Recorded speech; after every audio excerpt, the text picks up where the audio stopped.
Welcome back to the I Don't Know, Let's Ask My Mom podcast. I'm your host and the daughter, Annika. And I'm your coach and the mom, Karen. Cute. I love it.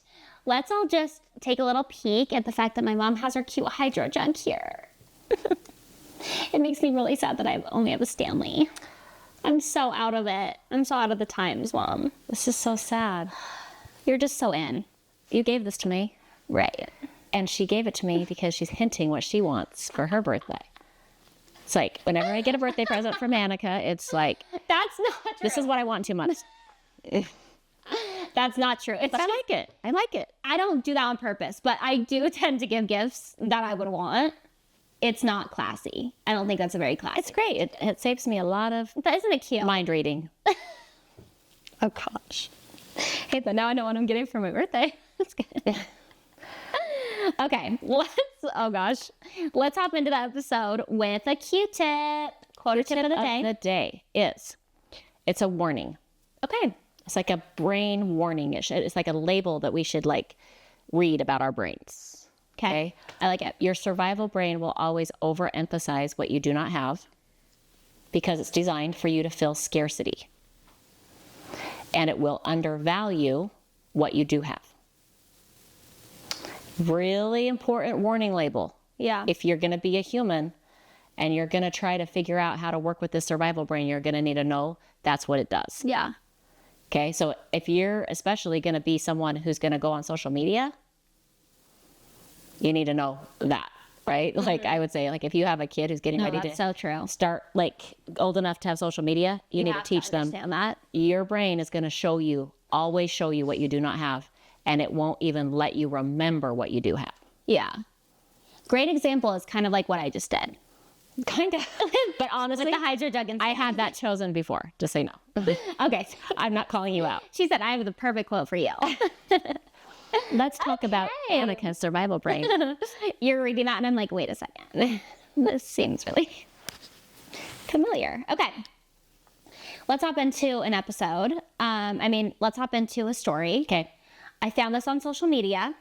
It is, to give you some context, it's about a boyfriend and girlfriend. It's from the girlfriend's perspective. Okay? Okay. Here we go. I'm going to read it. It's kind of a longer one. So let's all just lay back, relax. Okay. Everyone get comfortable.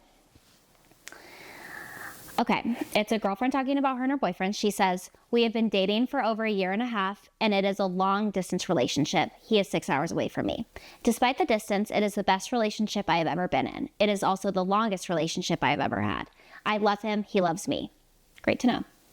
"Right now, he is on a vacation with his family in Ireland. All my life, if there was anywhere I could go, Ireland would be it. So I was super excited he was getting to go, because if I can't go, him going is the next best thing. The first thing I asked him to do is to take a My Little Pony with him so he could take pictures of it in different places. It sounds dumb, but I thought it would be super awesome to have pictures of my pony in another country if I couldn't go. He was dead set against it though, because he thought it was embarrassing. But I talked him into it before he left, because I told him it was like me being there even if I couldn't be. The day before he left, his mom saw it and chuckled at it, and he broke down and just didn't want to take it. I told him not to worry about it and to just take lots of pictures for me. I was a bit bummed, but I didn't want him to feel uncomfortable about it. Fast forward to today, 2 days into the trip. We were finally able to talk over Skype, but not for long because he can't charge his battery. Eventually, we get into talking about taking pictures, and I ask him if he's been taking pictures for me because I really wanted pictures from him.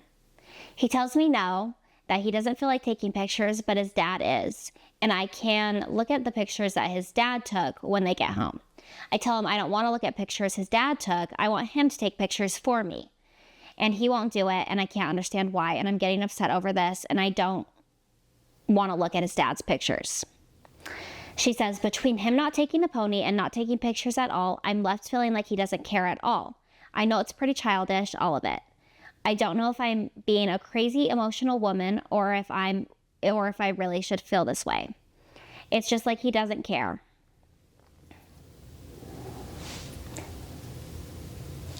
I honestly, I don't know what you're going to say, and I don't know what you're going to be feeling about this, but I'm low-key on her side a little bit. Are you surprised by that? No. Okay. Because I think, what the heck, what's the big deal? You can't take a picture? Uh-oh. She's jumping in the pool. I'm going to jump in the pool with this one, and I'm going to kind of fill it for this girl, because it's like, it's not that big of a deal taking a little pony. She wanted to go to Ireland her whole life. You can't take a picture of the pony in different places. And at the very least, you can't just go take pictures for her. From your point of view. Like, that's all she wants. I hear it. I get it. How empowered do you feel right now? I feel pissed. Right. I feel like very empowered for her. Right. So yeah. Right. I'm upset for her, honestly. It's like, what's the big deal? Okay. He's making such a big deal out of nothing. I think, well, okay. Okay, once you make that face, I know I said something that's not life coach approved. Yeah, like, I just tell me. Okay. I like that she's super passionate about her pony. Cute. But I think it's one of those things where we can be in a relationship with someone and they can not care about your pony. It's okay. Okay. Okay, because she's like, I'm starting to think he doesn't care. Well, I think so too. I think he's basically saying, I don't care about the same things you do. Okay. Okay. I think that at the beginning she said, I know he loves me. Okay. So why are we using this as evidence that he doesn't? Yeah. Okay. You requested something and he doesn't want to.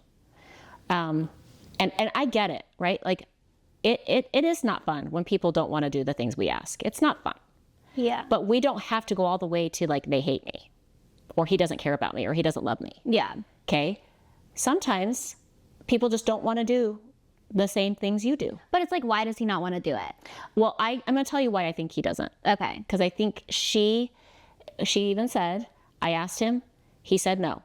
I talked him into it. He agreed. Then his mom made fun of him. Then he broke down. Okay. So he's already now like been through some stuff before he even went to Ireland. Yeah. Okay. And where I think he kind of messed up is he appeased her and said, okay, I'll take lots of pictures. Like I got out of the pony thing. She's like, okay, you don't have to do the pony thing, but we take lots of pictures. He's like, sure. He needed to actually think about, are you going to want to do that? Because you just appeased her and that pisses girls off. Yeah. That's really annoying. I hate when that happens. Yeah. So I think sometimes in relationships, sometimes we just appease the other person to get them off our back. Right. So I feel like he was feeling very controlled before he left from what I'm reading.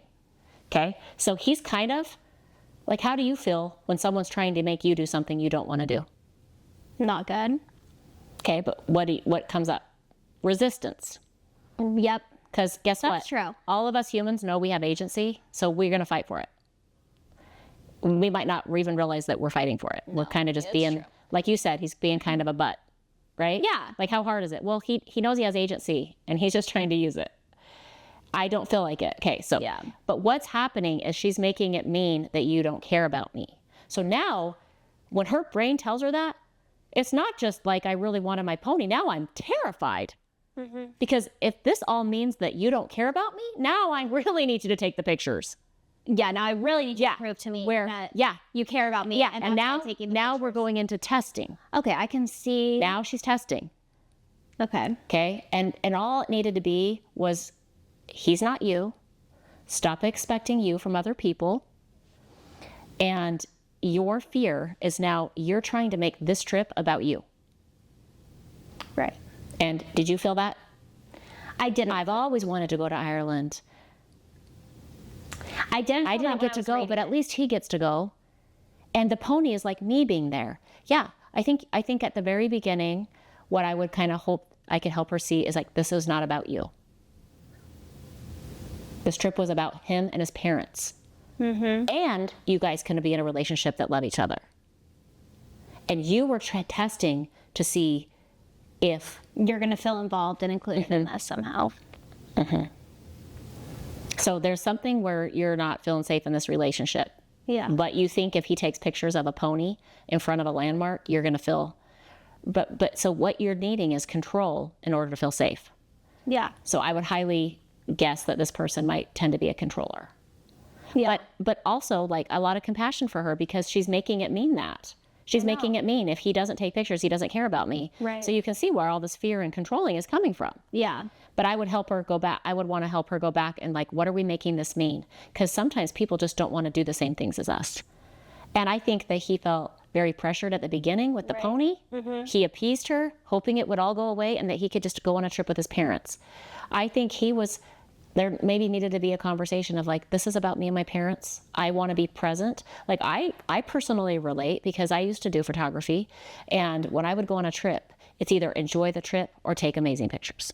I can't do both. Like I'm not very good at that. It's either I'm looking at the lighting and the posing or the subject of my picture, or I'm being present and I'm feeling the wind and smelling the ocean. It's like I can't do both. It's either work or presence. Yeah.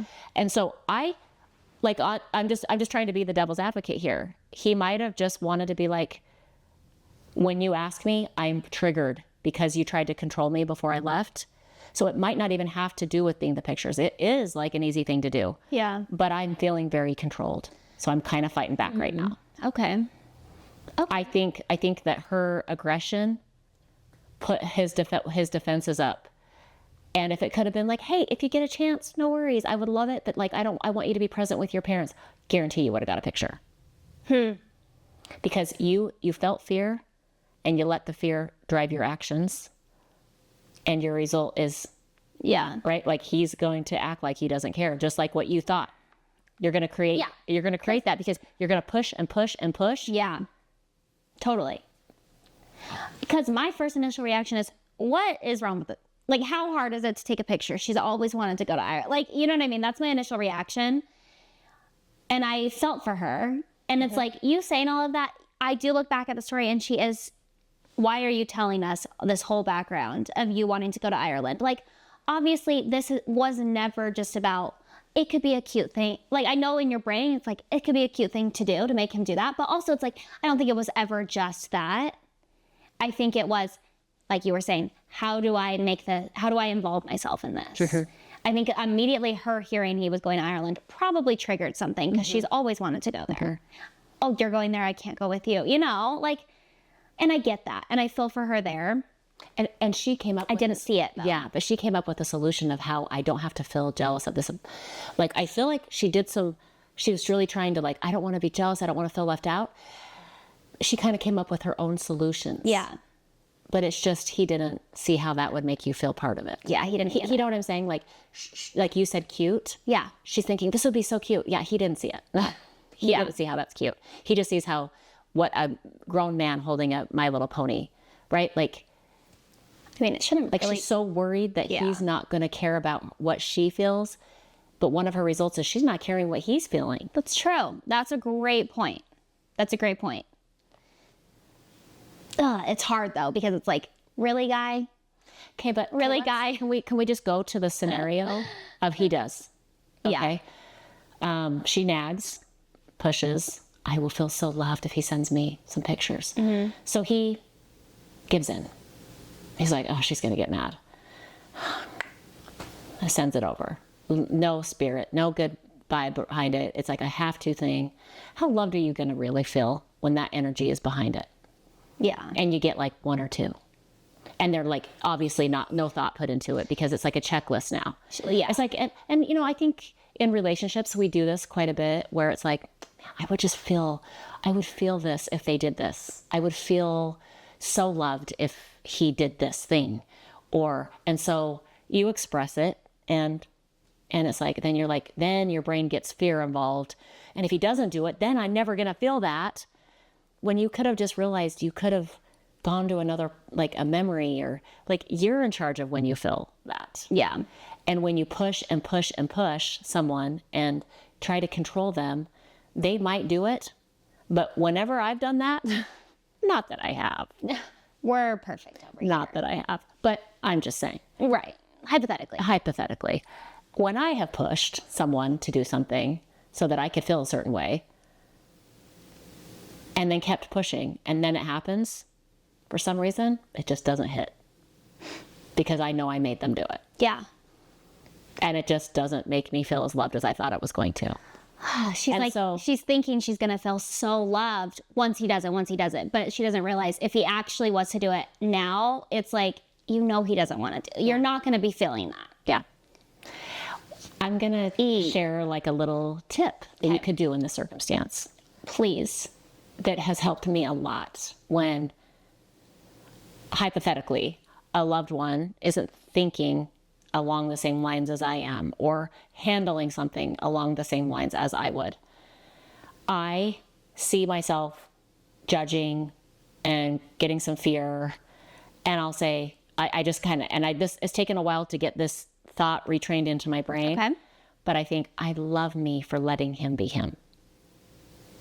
I love myself for just letting him do whatever feels right. I request, he knows, and I just love that I'm just trusting that if he wants to, he will. I don't want it if it's not from a real place. And I shared that with a client, and she came back to me and she's like, that has changed everything, because you're rewarding yourself. Yeah. By saying, I love me for letting him decide what he wants to do with this. I love me for letting them have agency. It's like a little bit of dopamine, like you get a little reward. Yeah. For not controlling someone. And it has helped me and I know I can do it with other people. That is really good. Yeah. So that might have been a helpful, I don't know, tip, but also I think it's just your brain wanted to make this trip about you. Yeah. And you thought that if it could just look this certain way, I would feel part of it. And guaranteed, if he would have done what you wanted, it wouldn't have come from a heartfelt place. It wouldn't be from his real intent, and you would not have felt involved. And so I kind of think it's good when I kind of like that he was like, I don't feel it. I'm not feeling it. I just going to be here on this trip. And one thing that I love that you said there is you can request. Because I think the scary part and the part where you cannot feel empowerment in situations like this is you want something, but you want them to just maybe do it or think of it or something. It's okay that you're the one that thought of it. It's okay to request. Mm-hmm. But you've really got to step back after you do that, is what it sounds like, what you're saying. You know what I mean? It's like, I could request, and I love that I'm communicating, but I still going to let him decide if that's the way he wants to love me. You've got to accept they have agency. Yeah. They have a choice there. Yeah. Do you like, you came in kind of going, gosh, it's not that hard. Take a freaking picture. It's still not that hard. Okay. But like, if that was you and he sent just just like kind of sent it from a unintentional place just to pacify you, would you feel loved? No. Would you feel like what you wanted to feel? No. So it's always better to go with someone's agency. Yeah. And then if you don't get what you're thinking you need, then give it to yourself. Yeah. Right? Just go, yeah, I really wanted to go to Ireland. I'm going to make sure I go someday. Work with yourself. Yeah. Just, it's okay to need things from our loved ones, but Yeah. you got to know that you can support yourself when you're not able to get. Right. Because then they're your employee. You don't want to tell You someone need to know what that you're yeah. going to be okay, and you can validate yourself. You can validate your tough emotions. Yeah, this is really hard. I've always wanted to go to Ireland. I'm feeling kind of bad for myself. Okay? Like if he can't include you, then just have compassion for yourself. Yeah. That's hard. Yeah. So just be supportive of yourself when someone else can't be there for you. I love that. I think that's really good. Because, yeah, I did come into it being like, what's wrong with this guy? Yeah, a little bit. I know, and it sounds like the solution is send the pictures, but if he did it from not a loving place, you're not going to get the feeling you think you're going to get. Yeah. Most likely you're just going to feel stupid. Yeah. And a little embarrassed. Very true. And then you're going to gaslight yourself. Why did I do that? Yeah. Very, very true. So request and then let them have agency, and then support yourself if you need to, or vent to a friend, or, just give yourself compassion. Yeah. And it just really makes you realize that. I think the main thing here, she wanted to go to Ireland and she didn't get to. Like, really, if I'm reading, before I digesting this, I really think that's what it is. And she was just trying to resolve that feeling. She decided to embrace it and have compassion for it. Yeah. You're trying to resolve it, but really just, maybe you could just be compassionate with yourself that you really wanted to go to Ireland. Yeah. And then if you could have just like stayed with those feelings and processed those feelings, we wouldn't have gone into the controlling. Right. So it's good. That's a good one. That's a good one. Yeah. it's hard because it's like you can just see both sides a little bit. Yeah. But it's good. That's good. I'm surprised, honestly. I thought you were gonna be like, he needs to be better. With him now? No, I'm fine. He's okay. Okay, can I add one more little thing? You know, if I was coaching this person, I'd say, what are the benefits of him kind of being true to how he felt? What are the benefits in your relationship? There's definitely. What would you say? I would say, you know, now you can trust when he says he wants to do something, you know he means it. Love it. And when he says he doesn't want to do something, you know that's true. I love it, right? That's a benefit. It's really hard to get there, though, when you're in the... Okay, but what's another benefit? Like, the benefit I thought of, I just touched my mic. So sorry. Annika's going to freak out. You cannot do that. Anyway, Oh my God. I love that benefit. It's like, now I kind of like, when he says something, I'll believe it. Yeah. Because he doesn't appease me. Yeah. Right? One benefit I thought of was like, well, now if I really feel strongly about not doing something that he wants to do, I can voice that. And I can stand to what I really want. Like, that makes me feel free to be myself. Everyone can be honest. Everyone can be themselves. Like, that's a beautiful thing. That is so true. So that's what I would try to help her see in the end. Wow. That's a good way to look at it. I kind of thought you were going to be like, he needs to work on that. Like, I don't know why he didn't want to do that. Well, if I was coaching, I'd be like, let's talk about why we're so defiant. Yeah. But this is about her. I want her to be empowered and not be thinking that she can't have a certain feeling because someone isn't giving it to her. You definitely helped me see a lot more here because I was more on her side at the beginning. I'm not going to lie. That's okay. That was so good. Yeah. Thank you for that. Thanks for listening to this episode, guys. If you're on YouTube with us, you can subscribe, sign up for notifications so you know when we post. You can also find us on Instagram or TikTok at IDK Let's Ask My Mom. And you can find my mom on Instagram at KarenEdwards.coaching. And if you guys ever want to send in a story need advice from Karen, you can email us or DM us. We love to hear your guys' stories and we want to share them. So, anyway, always remember to mother your mind.